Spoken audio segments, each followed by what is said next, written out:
Buenos días, estimados estudiantes. Es un verdadero honor tenerlos nuevamente en este espacio de reflexión académica y construcción profesional. Por favor, tomen asiento y dispónganse a escuchar con atención crítica, porque la sesión de hoy marca una diferencia fundamental entre el técnico que simplemente hace cosas y el tecnólogo universitario que comprende la ciencia detrás de sus acciones. Hoy iniciamos el contenido 2 de nuestra cuarta unidad y vamos a abordar un tema que, aunque parece invisible, es el hilo conductor que sostiene la vida de sus pacientes cuando todo lo demás parece colapsar. Vamos a hablar de la comunicación de alta fiabilidad, específicamente de la técnica del lazo cerrado o closed loop communication. Y quiero empezar derribando un mito que muchos traen de la cultura popular o de la formación empírica. Hablar no es comunicar. Emitir sonidos con la boca no garantiza que la otra persona haya entendido, procesado y ejecutado la orden.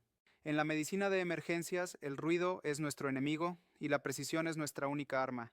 Para entender la magnitud de esto, quiero que se transporten mentalmente a un escenario que es el pan de cada día en nuestras ciudades. Imaginen que están a bordo de una ambulancia de soporte vital avanzado del Ministerio de Salud, circulando a toda velocidad por la avenida Mariscal Sucre en Quito, esquivando el tráfico de las 6 de la tarde, con la sirena a todo volumen y la lluvia golpeando el techo de la unidad. Atrás, en la cabina sanitaria, tienen a un paciente en paro cardiorrespiratorio. El estrés es máximo. El líder del equipo, quizás un médico o un tecnólogo con experiencia, grita una orden. Administra 1 miligramo de adrenalina.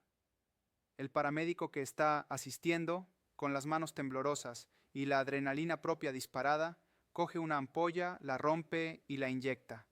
Pero resulta que, en el ruido y la confusión, no escuchó adrenalina, escuchó atropina, o quizás la ampolla que cogió era de amiodarona porque los frascos son parecidos. Nadie verificó. Nadie cerró el circuito, y ese error, producto de una comunicación abierta y no verificada, puede ser el último clavo en el ataúd de ese paciente. Este fenómeno no es culpa de la mala intención, es culpa de la biología humana y de la física del sonido. En situaciones de alto estrés, nuestro cerebro sufre algo llamado exclusión auditiva. El cerebro se enfoca tanto en una tarea visual o manual que literalmente deja de procesar los sonidos periféricos. Además, el ruido ambiental de la ambulancia, que puede superar los 90 decibelios, distorsiona las frecuencias de la voz. Por eso, confiar en que me escuchó porque lo dije es una negligencia profesional. Aquí es donde entra la ingeniería de la comunicación en lazo cerrado.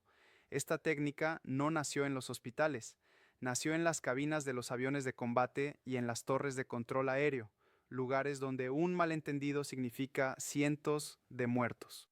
La medicina de emergencias adoptó este modelo porque operamos bajo las mismas condiciones de presión, riesgo y tiempo limitado. El lazo cerrado consta de 4 pasos inviolables que deben convertirse en su segunda naturaleza en un reflejo condicionado. Paso 1. El emisor lanza el mensaje. Este mensaje debe ser dirigido, claro y conciso. No se lanza al aire. Se dice: Juan, administra 1 miligramo de adrenalina intravenosa ahora. Noten que usé el nombre. Si digo pongan adrenalina, nadie se da por aludido, o todos lo hacen a la vez. Al decir Juan, estoy asignando responsabilidad directa. Paso 2. El receptor, en este caso Juan, recibe el mensaje, pero no lo ejecuta todavía. Lo procesa y lo repite en voz alta. Esto es el eco o checkback. Juan dice: preparo y administro 1 miligramo de adrenalina intravenosa. Paso 3. El emisor escucha el eco y verifica que la información sea correcta. Si Juan hubiera dicho administro atropina, el líder lo habría corregido inmediatamente. Pero como dijo adrenalina, el emisor cierra el lazo en el paso 4, confirmación. El líder dice, correcto, procede. Solo entonces la aguja entra en la vena. Parece largo y tedioso explicado así, pero en la práctica toma 3 segundos. Juan, adrenalina 1 miligramos. Adrenalina 1 miligramos, listo. Correcto. Esos 3 segundos son el seguro de vida del paciente. Evitan el error de medicación, evitan la dosis equivocada y evitan la omisión de tratamiento. En Ecuador, Hemos tenido casos lamentables, algunos judicializados, donde se administraron paralizantes neuromusculares en lugar de sedantes porque las ampollas se parecían y la orden verbal fue confusa. El lazo cerrado hubiera evitado esa tragedia. Ustedes deben ser los guardianes de esta técnica. No importa si son estudiantes o si son los líderes de la ambulancia. Si escuchan una orden al aire, tienen la obligación ética de pedir que se cierre el lazo. Doctor, ¿confirmamos 300 miligramos de amiodarona? Esa pregunta puede salvar una vida. Pero la comunicación de alta fiabilidad no se limita solo a las órdenes verbales de medicamentos, se aplica a todo el entorno operativo. Pensemos en la conducción de la ambulancia. El conductor va adelante, aislado por una mampara, concentrado en no chocar.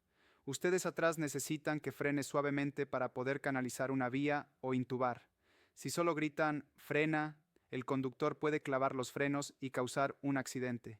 El lazo cerrado aplica aquí también. Ustedes usan el intercomunicador. Compañero, necesito parada momentánea para procedimiento invasivo. El conductor responde: copiado, buscando lugar seguro para detenernos, detenido ahora.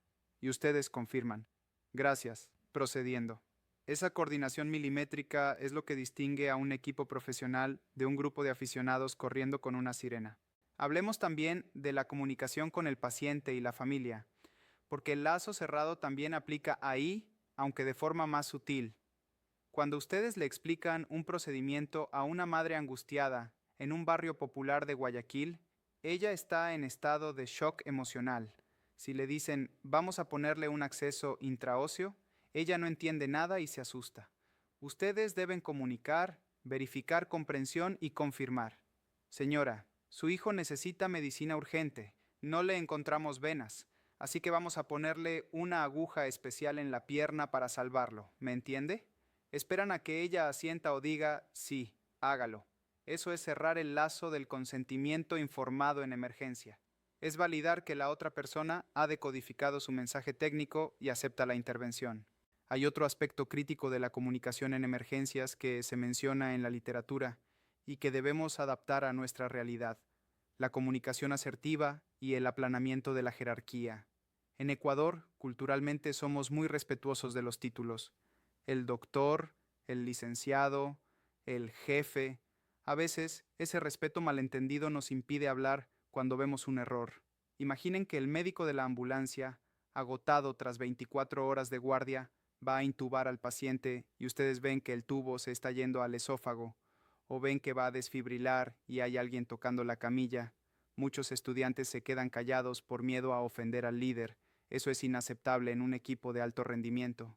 La comunicación de alta fiabilidad exige que cualquier miembro del equipo, sin importar su rango, tenga la potestad y la obligación de detener una acción insegura. Usamos frases de alerta escalonada. Primero, una observación: doctor, veo que la saturación está bajando. Si no hay respuesta, una preocupación: doctor, me preocupa que el tubo no esté en posición. Y si el riesgo es inminente, un desafío directo: alto, no desfibrile, hay contacto con el paciente. Esto no es insubordinación, es protección del paciente y del equipo. Ustedes deben aprender a usar su voz como una herramienta de seguridad. En la aviación lo llaman Crew Resource Management, gestión de recursos de la tripulación.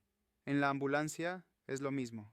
4 ojos ven más que 2, pero solo si las bocas se atreven a hablar. Vamos a contextualizar esto con un caso de trauma. Llegan a un accidente en la vía perimetral. Hay múltiples víctimas. El ruido es infernal. Ustedes están atendiendo a un paciente con una hemorragia masiva en la pierna.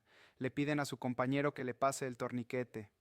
Si solo estiran la mano y gritan "torniquete", y su compañero está atendiendo la vía aérea, él no los va a escuchar. Ustedes se quedarán con la mano estirada mientras el paciente se desangra. La comunicación efectiva requiere contacto visual, requiere llamar por el nombre y requiere confirmación. Pedro, pásame el torniquete ahora.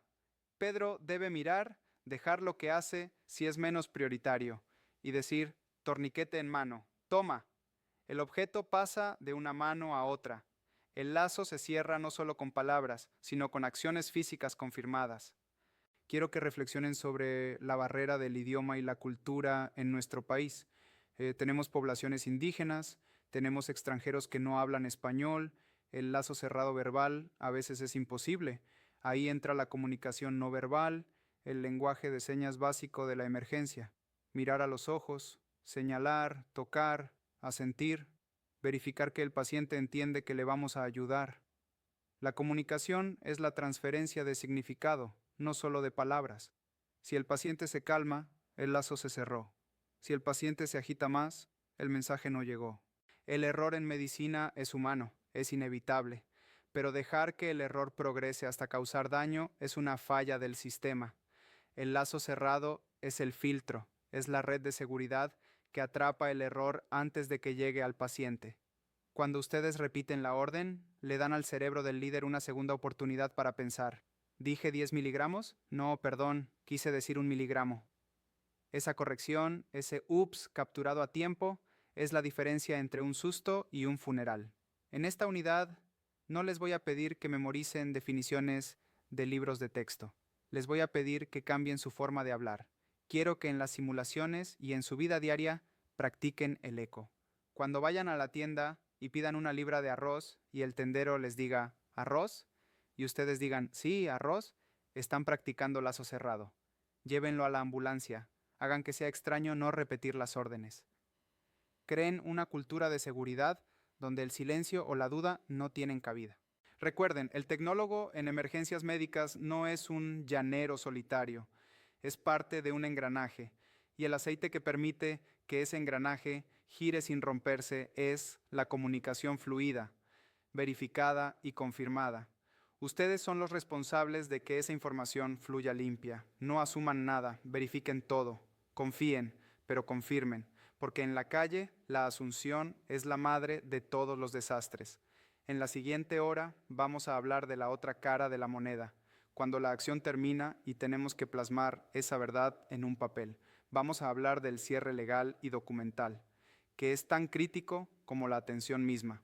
Pero por ahora, quédense con esto. Su voz, usada con técnica y disciplina, es su herramienta más poderosa para evitar el error. Muchas gracias.